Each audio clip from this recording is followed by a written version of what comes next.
Afghanistan is going to have 88 for 4, still a long way to go with a target of 304. Jason, a tad expensive, 3.3 overs, almost 6.5 runs and over.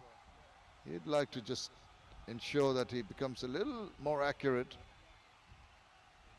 Uses his height. He's tall, very tall lad. Possibly the tallest on view in the ground. 6'8" was he? That's right, he is. And you'd expect, that reminds me of another Pakistani bowler, Irfan, who was over 7 foot, wasn't he? And he used his height very, very well, even on docile pitches. And the worst part for the batters is he's got the high arm action. So add another inches to it, and that's where you Feet. lead. Yeah, feet in fact, yes. More like releasing from 9 foot up. It's not the easiest thing to do for a batter to negotiate.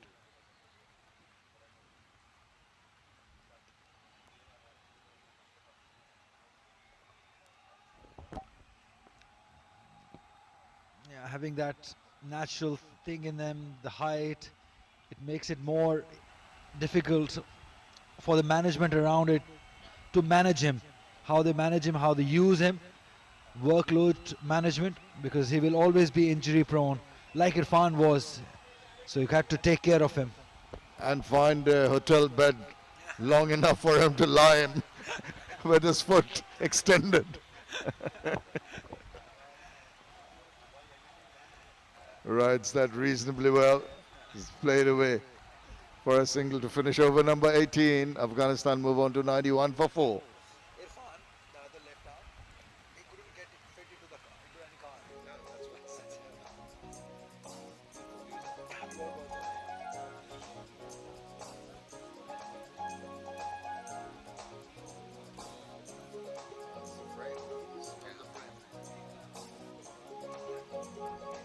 That's the Dubai frame, a magnificent structure.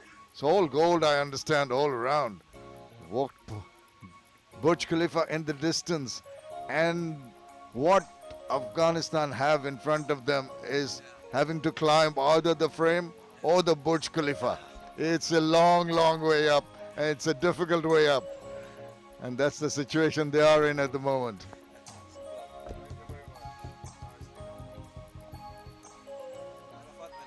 Arafat Minhaj now comes in. So, a little bit of respite. It's third match for him, taking a wicket. So all that pace that they've been facing now, there's going to be a bit of turn to contend with. And interesting to see how much purchase Arafat can extract from this turf. Haven't seen too much in terms of purchase of the wicket. Wait and see what he can produce. Straight away giving the ball some air. That is good to see. Yeah, that's the key for the spinners. How much air can you give? How slow can you bowl? How much variation you can create in pace? Because we've seen spinners struggle. Yes, slow and slower is the way to go. But don't be surprised with that left arm action of his. If there's an arm ball coming your way, just keeps on heading back towards the batter, particularly the right-handed batter. Still making it turn away. Beautifully cut. Found the gap. There was a fielder placed at deep cover, but the way he placed it was just magnificent. It was indeed. He saw that turn away and immediately just the flashy blade. The bat speed was terrific because you're not getting a pace from the bowler. You're having to manufacture the pace off. And once again, this time he finds the fielder. But he's reading the ball. He's reading the turn of the track very, very well.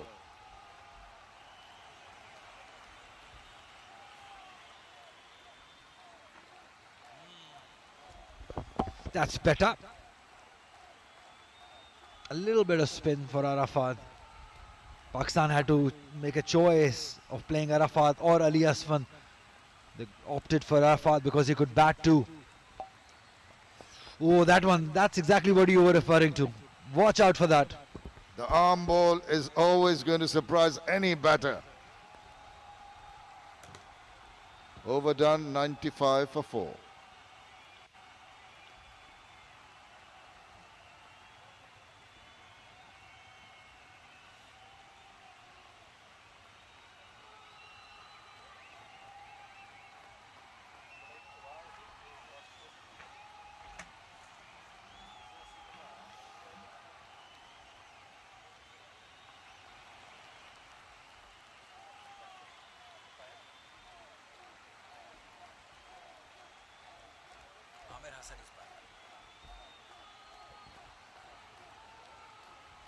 Amir Hassan, 21 in his first 4 overs. Slowly and gradually just turning the screw here. Pakistan. Just lost his run up. And once again, when we were on air earlier, another bowler just lost his run up and aborted. And that is good because even, especially if you're a pace bowler, and if you're not comfortable into your stride and into your delivery stride, it's best option. You can even go and injure yourself if you're not landing properly.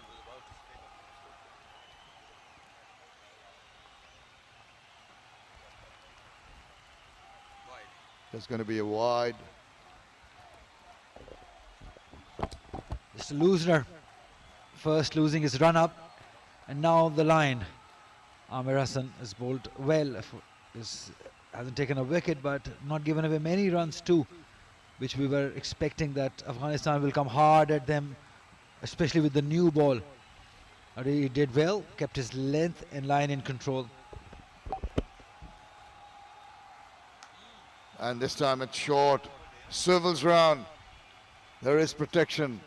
Kubaib comes around, picks up and restricts the batters to just a single. So again, that missed opportunity. Because of the pace, he couldn't play it forward of square. Would be the chance of getting a boundary. Had to drag it behind square on the leg side. 37 runs, the partnership, it's building.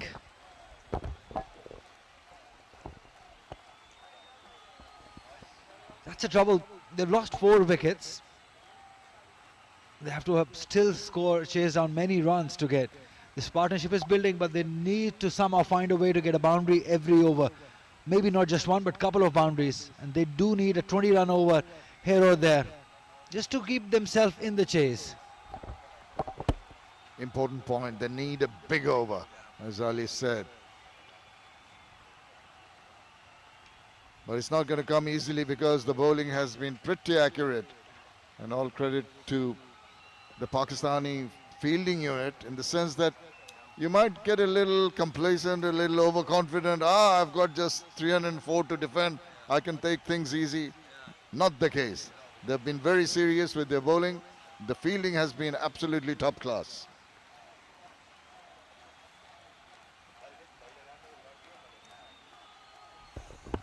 Soft hands, placement for Noman, learning a run. But Pakistan did lose their momentum when they were batting in the last few overs. They lost their wickets. They were bowled out even before playing the 50 overs. I think that might have just woken them up, just shocked them a little. That you cannot take this lightly because you've done it with the bat. You cannot afford it with the field. So maybe that went in the favor of Pakistan, losing wickets in the end. It's always good to get a wake-up call, isn't it? Sometimes you can be lulled into a false sense of security and you get a little cocky and a little overconfident, and that can hurt you. So once in a while, getting a wake-up call, just get the speed bumps and you say, right, I've got to get things sorted out very quickly. Pakistan at the same stage were 128 for 1, mainly because it was a Shamil Hussain show. The way he dominated early on was just so brilliant to see, so pleasing to see. It's good news for Pakistan cricket. Indeed, all these youngsters, the future of the cricket for their countries, there will be a few in the not too distant futures representing the senior side. We've seen even in the recent Bangladesh team had but 4 or 5 players from the under-19 squad that won the 2020 under-19 World Cup. The 100 has come up, and we come to the 19 squad that won the 2020 under-19 World Cup. The 100 has come up, and we come to the 19 squad that won the 2020 under-19 World Cup. The 100 has come up, and we come to the 19 squad that won the 2020 under-19 World Cup. The 100 has come up, and we come to